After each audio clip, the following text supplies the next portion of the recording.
Voilà, je vais faire ça là pour la fin de cette vidéo d'aujourd'hui. Et demain, je pourrai recommencer. Euh, Quand je suis arrivée ici, mon ex-mari sort avec une femme. Bon, c'est un homme. J'étais restée loin de lui. Et il était ici, c'est normal.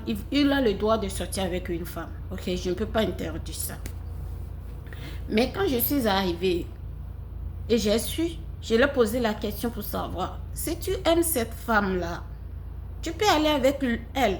Comme ça, moi, je vais rester avec mon enfant et tu peux venir voir mon enfant et moi de temps en temps. Et il m'a dit non, si il veut rester avec cette femme-là, il ne peut pas me faire venir aux États-Unis. Alors j'ai dit d'accord. Mais jamais, la paix n'a jamais venu. Je vous jure. Et cette femme, c'est une Camerounaise. Et son nom s'appelle Edith Yurfin. Cette femme-là l'appelle d'ici, à cause de ça là, à cause de ceci. Et lui, ce que cette femme lui fait dehors, il vient ça, il met ça sur moi, mon enfant. Moi, mon enfant n'a pas eu père depuis 6 ans que je suis venue aux États-Unis. On n'a pas eu père. 6 ans, il n'y a pas de paix jusqu'à aujourd'hui. Moi, avec mon enfant, on nous bastonne, on nous traumatise dans la maison à cause de cette femme.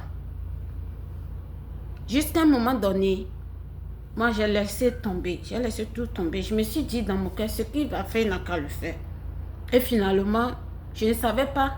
À ce moment où ils sont en train de faire tout ça, la femme va à l'école. Et moi, c'est moi qui s'occupe de tout à la maison.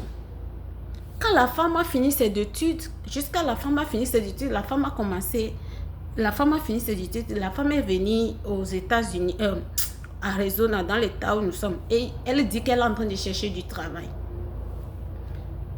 Et comment dire? Elle dit qu'elle est en train de chercher du travail. Et après, mon ex-mari aussi a recommencé l'école. Mon ex-mari aussi a commencé ses études jusqu'à ce qu'il a fini il a fini les études. Quand il a fini ses études, alors le problème est venu comme ça. Je suis devenue une sorcière. Et elle fait tout ce il veut avec moi. Et finalement, lui-même, il a décidé de ramasser ses affaires parties. Quand il a fini ses études, et son ex-copine aussi a fini ses études, son copine qu'il a raconté aux États-Unis aussi a fini ses études, c'est à ce moment-là, moi, je suis devenue une sorcière. Et secondo, c'est qu'il me dit l'argent que sa maîtresse gagne et ce que lui gagne, si on met tous ces deux l'argent ensemble, moi et pour lui ensemble, ça ne va même pas arriver à ce que sa petite amie gagne. Tantôt, il vient avec cette problème, tantôt, il vient avec cette problème. Et je suis fatiguée dans le foyer. Je ne sais même pas comment vivre dans le foyer. Et finalement, le monsieur a ramassé ses affaires parties. Je ne sais pas si, quand il est parti rejoindre sa petite copine là, ou bien il a quelque part, il a acheté une maison, je ne sais rien du tout. Quand il est parti, j'ai mis ma malle en patience et j'ai commencé par travailler tranquillement. Et je ne sais pas ce qui s'est passé jusqu'à aujourd'hui. Ils ont tout détruit sur moi. Et quand il a tout détruit, il est venu chercher mon enfant. Ils ont publié ma nudité et celle de mes parents. Et tout ce que j'ai fait depuis mon enfance. Ils ont tout publié. Et ils ont le droit de faire ça aux États-Unis. Et j'ai appelé jusqu'à FBI. Ils ne veulent pas m'aider. J'ai appelé la police. J'ai écrit même au fils de Donald Trump sur Facebook. Et quand il a vu les messages que j'ai envoyés, il a bloqué. Je ne peux plus envoyer un message sur ça. Toutes les personnes, tous les policiers, je suis allée jusqu'au court de justice 5 fois pour aller dénoncer ce qui se passe sur moi. Mais personne ne veut m'aider.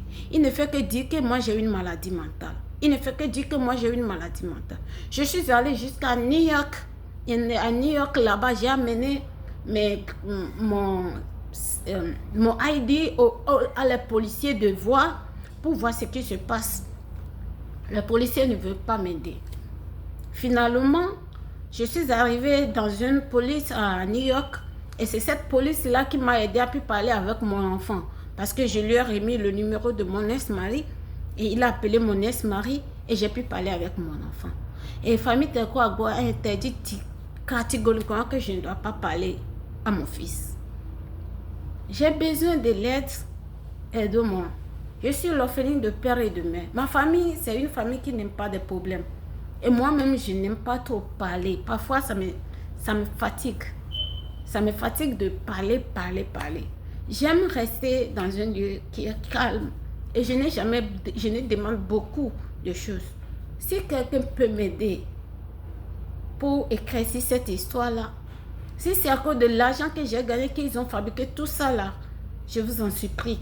Je veux savoir si quelqu'un est au courant de quelque chose à part ce que j'ai dit, que la personne puisse m'aider à comprendre, à écouter ça, puisse m'aider à comprendre. Mon numéro, c'est +1 602 8 800 2 3 1 3. Je vais encore répéter ça.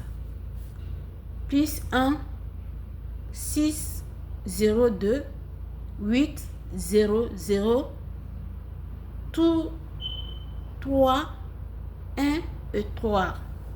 Pardon. Je ne veux le mal de personne. Je veux juste vivre ma vie. C'est tout ce que je demande. Merci.